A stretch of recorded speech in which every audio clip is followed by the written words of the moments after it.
ఓం మహాగణాధిపతయే నమః. ఓం గురుభ్యో నమః. ఓం శ్రీమాత్రే నమః. పరమేశ్వర స్వరూపమైనటువంటి జ్యోతిష, వాస్తు మరియు ఇతర అనేకమైనటువంటి శాస్త్రములను మనకు అందించినటువంటి మహర్షులకి నమస్కారం. అరుణాం కరుణాతరంగితాక్షీం ధృతపాశాంకుశపుష్పబాణచాపాం అనిమాదిభిరావృతాం మయూకైః అహమిత్యేవ విభావయే భవానీం. శ్రీమాత్రే నమః. మనం ఈరోజు ప్రతి ఒక్కరికి కూడా వాళ్ళ లైఫ్లో నేను ఒక గొప్ప స్టేజ్కి వెళ్తానా లేదా, కొన్ని కోట్లు సంపాదిస్తానా లేదా, ఒక మంచి పేరు ప్రఖ్యాతులు తెచ్చుకుంటానా లేదా అనేటువంటి ఒక ఆశ ప్రతి ఒక్కరికి ఉంటుంది, ఉండాలి కూడా. అయితే అది ఏ గ్రహాల వల్ల ఏర్పడుతుంది? 12 లగ్నాల్లో మీరు మేషం నుంచి మీన లగ్నంలో మీది ఏ లగ్నమైనా, లగ్నం తెలియదు కొంచెం రాశి వరకు, అది సెకండ్ ఆప్షన్ రాశి అనేటువంటి చూసుకుంటే కనుక మీకు ఏ గ్రహం బలంగా ఉంటే రాజయోగాన్ని ఇస్తుంది, ఏ గ్రహ బలం వల్ల మీరు ఏ రంగాల్లోకి వెళ్ళగలుగుతారు అనేటువంటి విషయం కనుక సీక్రెట్ కనుక తెలుసుకోగలిగితే ఖచ్చితంగా మీరు కోటీశ్వరులు అవుతారు. అందులో ఎటువంటి సంబంధం లేదు. అది పెద్ద విషయం కాదు. మనం ఏ రూట్లో వెళ్ళగలగాలి, మనకు రూట్ తెలియాలి. ఇప్పుడు కూడా తిరుపతికి వెళ్తున్నాము, ఈ రూట్లో వెళ్తే వస్తుందండి అంటే వస్తుంది, లేదు రివర్స్లో వెళ్తుంటే ఎంతకాలం మనం ప్రయాణం చేసినా ఎలా అయితే రాదో, మన జీవితంలో కూడా మన జన్మజాతకంలో మనకి ధనాన్ని ఇచ్చే గ్రహం ఎవరు అనేది తీసుకోవాలి.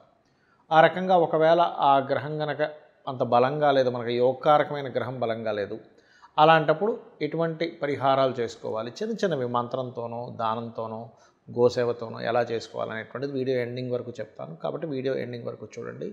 అయితే ఈ విషయాలు చెప్తుంది నేనైనప్పటికీ కూడా చెప్పిస్తుంది సాక్షాత్ లలిత అమ్మవారిగా భావిస్తూ ఒక్కొక్క లగ్నం గురించి తెలుసుకుందాం. కన్యా లగ్నము, కన్యారాశి. కన్యవారికి కనుక చూసుకున్నట్లయితే మీకు మీ లగ్నం నుంచి లగ్నాధిపతి, పంచమాధిపతి, భాగ్యాధిపతి తీసుకుంటే కనుక బుధుడు, శని, శుక్రుడు అవుతారు. వీరు ముఖ్యంగా కోణాధిపతులు శుభాన్ని ఇచ్చేవారు, లక్ష్మీ కారకులు అని చెప్తూ ఉంటారు. అయితే ఇందులో ఇది ఒకటే కాకుండా లగ్నాధిపతి, లగ్న దశమాధిపతి అయిన బుధుడు మరింత ఎక్కువ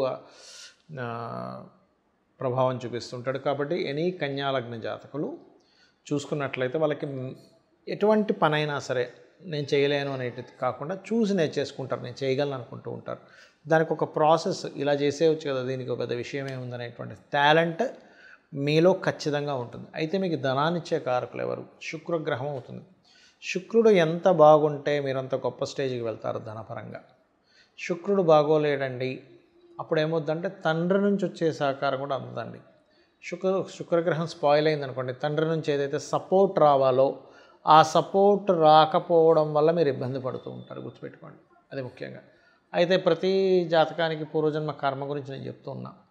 ఇక్కడ చంద్రగ్రహం అంటే ఫుడ్ రిలేటెడ్, ట్రాన్స్పోర్ట్ రిలేటెడ్, తల్లి, మనసు, ఈ యొక్క విషయాల్లో ఎవరైతే సరైనటువంటి డెసిషన్స్ తీసుకుంటూ సరిగ్గా వాళ్ళ ఇదిని చేసుకుంటూ ఉంటారో అక్కడ వీళ్ళకి బాగుంటుంది, గుర్తుపెట్టుకోండి ఎప్పుడు కూడా చంద్రగ్రహం. అయితే ఇక్కడ మీరు అర్థం చేసుకోవాల్సింది ఏంటంటే, ఈ చంద్రుడు బాగున్నాడు అనుకోండి, ఉదాహరణకి చంద్రగ్రహం కనుక బాగుంటే మీకు ఖచ్చితంగా ఏమవుతుందంటే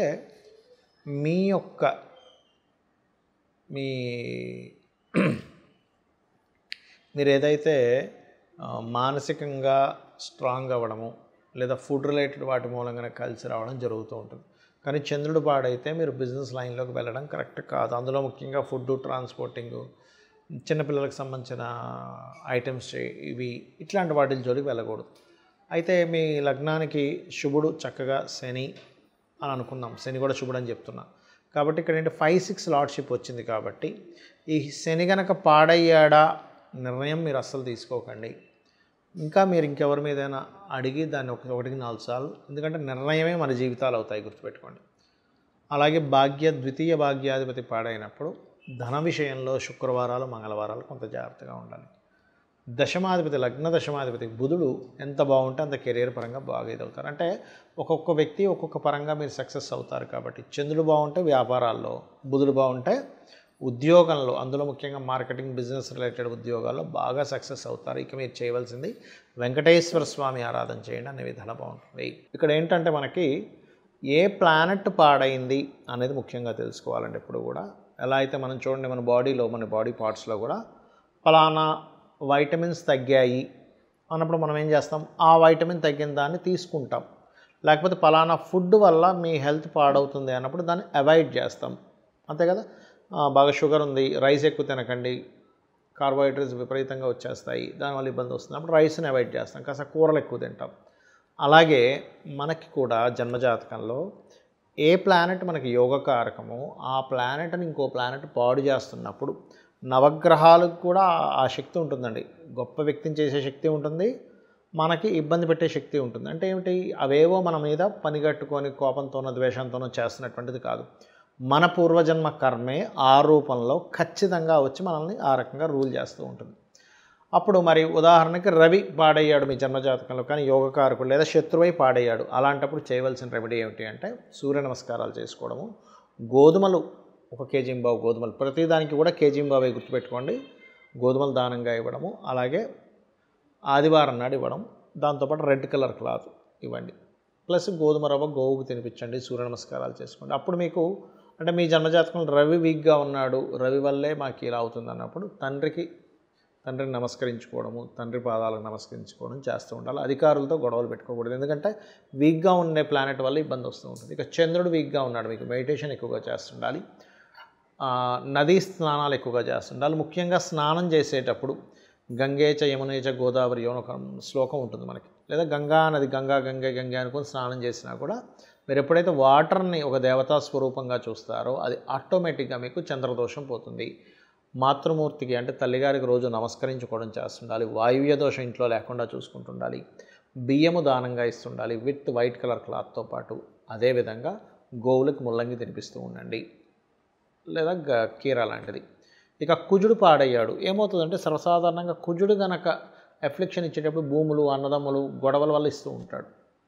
రవి అయితేనేమో అధికారము, చంద్రుడైతే మానసికంగా తల్లి, అక్క, ఈ వరుస వాళ్ళతో లేదా ప్రయాణాలు ఇస్తాడు. అయితే కుజుడు పాడయ్యాడు మీ జన్మజాతకంలో, ఆ ప్లానెట్ వల్లే మీరు కోటీశ్వర్లు అవ్వాల్సింది ఆగిపోతుంది. అప్పుడు చేయవలసింది ఏంటంటే కందులు దానంగా ఇవ్వడం, రెడ్ కలర్ క్లాత్, స్కందుడిని ఆరాధించడం, ఎక్కువగా సుబ్రహ్మణ్యేశ్వర స్వామిని ఆరాధించడము, గొడవల జోలికి వెళ్లకుండా ఉంటే చాలండి. ఎందుకంటే ఆ రూట్లోనే మీకు ఇబ్బంది ఇస్తుంది అన్నప్పుడు చిన్న ఉదాహరణ, ఒక కర్వ్ ఉంది, స్పీడ్గా వెళ్తేనే పడతాడు అన్నప్పుడు ఏం చేస్తాం, స్పీడ్గా వెళ్ళాం అక్కడ ఆ కర్వ్ దగ్గర. చిన్న లాజిక్, మరొక ఏం లేదు, స్లోగా వెళ్తే కర్వ్ తిరిగిపోతాం, యాక్సిడెంట్ అవ్వదు. అలాగే కుజగ్రహం పాడైనప్పుడు ల్యాండ్స్ కొనేటప్పుడు జాగ్రత్తగా ఉండాలి, ఎందుకంటే ల్యాండ్స్లో ఇరుక్కుపోతారు ఇక్కడ వీళ్ళు, కుజుడు బుధుడు ఎవరు పాడైనా కూడా. అలాగే అదేవిధంగా మీకు గొడవలు, ముఖ్యంగా డిపార్ట్మెంట్ వాళ్ళతో, పోలీసులతోని, యంగ్స్టర్స్తో అనవసరం గొడవలు పెట్టుకోకూడదు.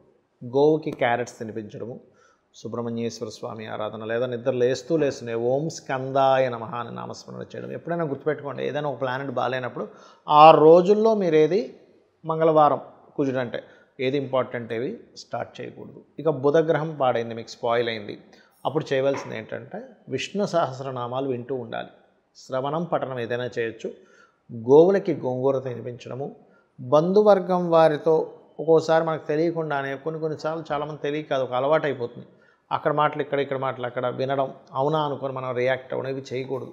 బికాజ్ ఆఫ్ కమ్యూనికేషన్స్ కారకుడు, ఆ కమ్యూనికేషన్స్ వల్లే ఇబ్బందులు వస్తాయి. సో ఇది. అండ్ వ్యాపార సంబంధించిన విషయాలు తొందరపడి చేయడం, ఇవి జాగ్రత్తలు తీసుకోవాలి, పెసలు దానంగా ఇస్తూ ఉండాలి.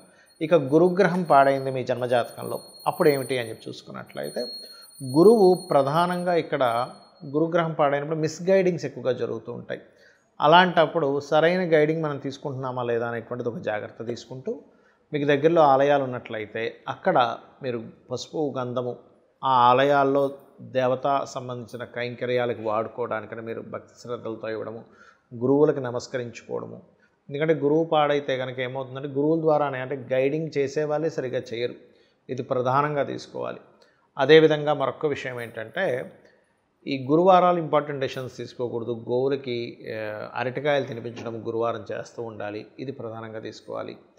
అదేవిధంగా కొన్నిసార్లు ఏంటంటే మీకు ఇష్టం వచ్చిన, అంటే చాలామంది తెలియక ఏంటంటే ఒకదానికొక ఇవి చేస్తూ ఉంటారు, కొన్ని దేవతా సంబంధించిన విషయాల్లో కానీ తెలియక. కొంతమంది చూడండి కొన్ని నియమ నిబంధనలు తెలియక ఏదో దేవతా సంబంధించిన ప్రారంభిస్తూ ఉంటారు, దానికి కొన్ని నియమాలు ఉంటాయి. అవి ముఖ్యంగా శుక్రగ్రహం పాడైతే సర్వసాధారణంగా స్త్రీ శాపం శుక్రగ్రహం వల్ల వస్తూ ఉంటుంది. అంటే ఏమిటి, మీరు పూర్వజన్మల్లో స్త్రీకి ఎవరికైనా ఇబ్బంది పెట్టడం వల్ల ఈ రూపంలో, స్త్రీ రూపంలో వస్తుంది ఇక్కడ. అలాంటప్పుడు వీలైనంత మట్టుకు వారితో మర్యాదగా వ్యవహరించడమే ఉత్తమమైనటువంటి రెమెడీ. అంతకు మించి మరొకటి ఏమీ లేదు. అంటే ఇవన్నీ నేను మీకు ఎందుకు చెప్తున్నా అంటే మనిషి ఎందులో ఇరుక్కుంటాడు, ఏ ప్లానెట్ వాళ్ళు, ఇది తెలుసుకుంటే చాలు మనం గొప్పవాళ్ళం అవడానికి.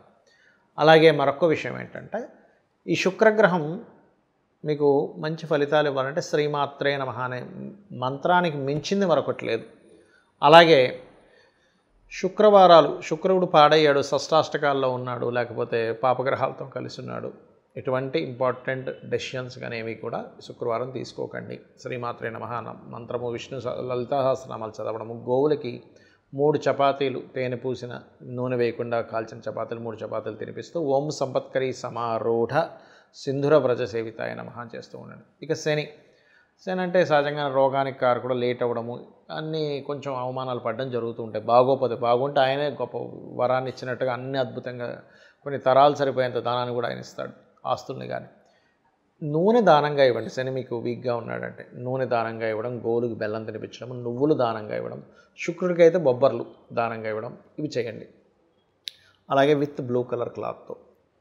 ఇక రాహుకేతువులు కనుక అయ్యారంటే రాహువు ముఖ్యంగా ఏంటంటే ఇల్యూజన్, అంటే ఏదో జరిగిపోతుందని ఒక భయాన్ని క్రియేట్ చేస్తాడు. కేతు ఏంటంటే నాకేం అవసరం లేదనేటువంటి ఒక రకమైన స్థితికి తీసుకెళ్ళిపోతాడు. అంటే నాకేమీ అక్కర్లేదు, నాకేం పట్టట్లేదు అనేటట్టుగా. అంటే ఇది వైరాగ్యము అండ్ మోసపోవడానికి రాహు కూడా కారకుడవుతాడు. కాబట్టి మీరు రాహుగ్రహం బాగా వీక్గా ఉంది, ఇబ్బంది పడుతున్నాము అన్నప్పుడు మీరు చేయవలసింది ఏమిటంటే దుర్గా ఆరాధన, మినుములు దానంగా ఇవ్వడం. కేతు వీక్గా ఉన్నాడు అన్నప్పుడు గణపతి ఆరాధన, ఉలవలు దానంగా ఇవ్వడం చేయండి. ఉలవలతో మల్టీ కలర్ క్లాత్, మినుములతో సిమెంట్ కలర్ క్లాత్ దానంగా ఇవ్వండి. ఖచ్చితంగా ఇది చేయడం వల్ల రాహు తాతగారిని ఎక్కువగా నమస్కరించుకుంటూ ఉండాలి. కేతు అయితే అమ్మమ్మని నానమ్మని ఎక్కువ నమస్కరించుకుంటూ ఉంటే వాళ్ళ బ్లెస్సింగ్స్తో మీకు ఉండేటువంటి దోషాలు పోతాయి. అమ్మవారి అనుగ్రహం కూడా మీకు కలుగుతుంది. శ్రీమాత్రే నమః.